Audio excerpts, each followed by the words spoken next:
हाय दोस्तों, स्वागत है इंडियन कोड कैम्प चैनल में। और मैं हूं रवि और ये जावास्क्रिप्ट सीरीज का 5वां वीडियो होने वाला है जिसमें कि हम लोग डेटा टाइप्स के बारे में बात करेंगे।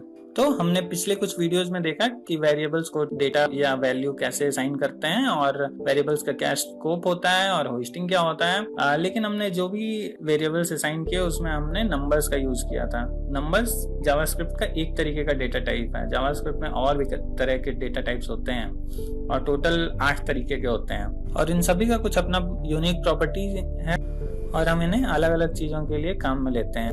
तो हम लोग जल्दी से एक एक करके इन सबको देख लेते हैं। इस वीडियो में हम लोग ब्रीफली देखने वाले हैं, लेकिन जैसे जैसे हम लोग कोर्स में आगे बढ़ेंगे डेटा टाइप्स के बारे में हमारी अंडरस्टैंडिंग और डीप होती चली जाएगी। तो सबसे पहला है नंबर डेटा टाइप। इसके एग्जांपल्स हम पिछली वीडियोस में भी देख चुके हैं, जैसे कि 1, 2, 3, 100 या 3.14, यहाँ तक कि डेसिमल वैल्यूज और नेगेटिव नंबर्स भी, ये सब नंबर डेटा टाइप्स के अंदर आते हैं। दूसरा है string data type. String characters का एक सीरीज होता है, जैसे कि वर्ड्स या सेंटेंस, जैसे hello, this is a string, या एक कैरेक्टर का भी स्ट्रिंग हो सकता है। स्ट्रिंग्स को हम सिंगल कोट या डबल कोट के अंदर ही लिखते हैं। और तीसरा है बुलियन। यह एक विशेष प्रकार का डेटा टाइप है जो लॉजिकल ट्रू या फॉल्स को रिप्रेजेंट करता है। इस तरह का डेटा टाइप का यूज हम लोग कंडीशन को इवेल्युएट करने के लिए करते हैं। इनको कोट्स के अंदर नहीं लिखते क्योंकि यह स्ट्रिंग डेटा टाइप नहीं है, ये बुलियन डेटा टाइप है। इसको हम लोअर केस में बस ट्रू या फॉल्स लिखते हैं। और ये चौथा है नल, जो कि यहाँ पर है। इसका यूज हम ऐसे वेरिएबल के लिए करते हैं जिसका कि अभी कोई वैल्यू नहीं है। जावास्क्रिप्ट एक केस सेंसिटिव लैंग्वेज है, तो चाहे नल हो या ट्रू या फॉल्स यानी कि बुलियन, हमें लोअर केस में ही लिखना है। तो नल का यूज हम लोग तब करते हैं जब वेरिएबल के पास कोई अपनी वैल्यू नहीं हो। इसका अनडिफाइंड के साथ एक क्लोज रिलेशन है, लेकिन इनके बीच एक डिफरेंस है कि अनडिफाइंड एक वैल्यू है जो जावास्क्रिप्ट इंजन द्वारा ऑटोमेटिकली वेरिएबल्स को असाइन कर दी जाती है जैसे ही वो वेरिएबल मेमोरी में क्रिएट किया जाता है, लेकिन null value developer explicitly assign करता है। तो आइए अब देख लेते हैं ऑब्जेक्ट डेटा टाइप को। ऑब्जेक्ट्स कॉम्प्लेक्स डेटा स्ट्रक्चर होते हैं जिनकी अलग अलग प्रॉपर्टीज होती हैं और फीचर्स भी होते हैं।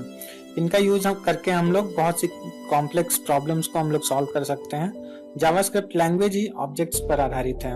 बहुत तरह के बिल्ट इन ऑब्जेक्ट्स जावास्क्रिप्ट में अवेलेबल हैं, जैसे कि एरे, डेट, ऑब्जेक्ट लिटरल्स मतलब कि की वैल्यू पेयर्स। आपको यह भी सुनने को मिलेगा कि जावास्क्रिप्ट में सब कुछ ही ऑब्जेक्ट है, जैसे कि फंक्शन भी एक तरीके का ऑब्जेक्ट है। इसको लेके अभी आपको परेशान होने की जरूरत नहीं है, हम लोग फ्यूचर में ऑब्जेक्ट्स के लिए एक डेडिकेटेड वीडियो बनाएंगे।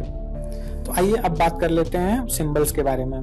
सिंबल्स ES6 का फीचर है, मतलब कि ये जावास्क्रिप्ट में 2015 के बाद ऐड हुआ है। यह यूनिक और इम्यूटेबल इंस्टेंसेस को क्रिएट करने में हमारी मदद करता है। यह एक नए तरीके का डेटा स्ट्रक्चर है और ये और किसी भी लैंग्वेज में आपको नहीं मिलेगा। ये जावास्क्रिप्ट में यूनिक है और इसके बारे में भी हम लोग फ्यूचर में देख लेंगे। अब लास्ट में बचा बिग इंट। बिग इंट में भी हम लोग नंबर्स को ही रिप्रेजेंट करते हैं, लेकिन इसकी कोई मेमोरी लिमिट नहीं होती है। बिग इंट में हम कितने भी डिजिट का नंबर स्टोर कर सकते हैं, लेकिन यह डिपेंड करता है कि आपके कंप्यूटर में कितनी मेमोरी है। जावास्क्रिप्ट एक डायनामिकली और लूजली टाइप्ड लैंग्वेज है। इसका मतलब यह है कि हम जावास्क्रिप्ट में वेरिएबल डिक्लेरेशन के टाइम डेटा टाइप स्पेसिफाई नहीं करते, जैसे कि C और C++ में हम लोग करते हैं। हम लोग डेटा टाइप देते हैं और फिर वेरिएबल नेम और फिर असाइन करते हैं कोई ना कोई वैल्यू, जैसे कि C में इंट का यूज करते हैं। लेकिन जावास्क्रिप्ट में ये टाइप असाइन करना जरूरी नहीं है। और एक वेरिएबल जो कि नंबर डेटा के साथ असाइन है, उसको हम लोग फिर किसी दूसरे डेटा टाइप के डेटा के साथ भी असाइन कर सकते हैं। जावास्क्रिप्ट को इससे कोई परेशानी नहीं होगी, इसलिए इसको लूजली टाइप्ड लैंग्वेज भी बोलते हैं। जैसे कि var a = 10 अगर हमने असाइन किया है, तो हमने इसमें ये कहीं नहीं बताया कि a का क्या डेटा टाइप होने वाला है। जावास्क्रिप्ट इंजन डायनामिकली डिटेक्ट कर लेता है जो वैल्यू असाइन किया जा रहा है उसका क्या टाइप है। और फ्यूचर में हम इस वेरिएबल जिसमें कि नंबर असाइन है a = 10, इसको हम लोग रीअसाइन कर सकते हैं किसी स्ट्रिंग या फिर ऑब्जेक्ट डेटा टाइप से, जैसे कि a = hello भी असाइन कर सकते हैं और जावास्क्रिप्ट को इससे कोई शिकायत नहीं होगी।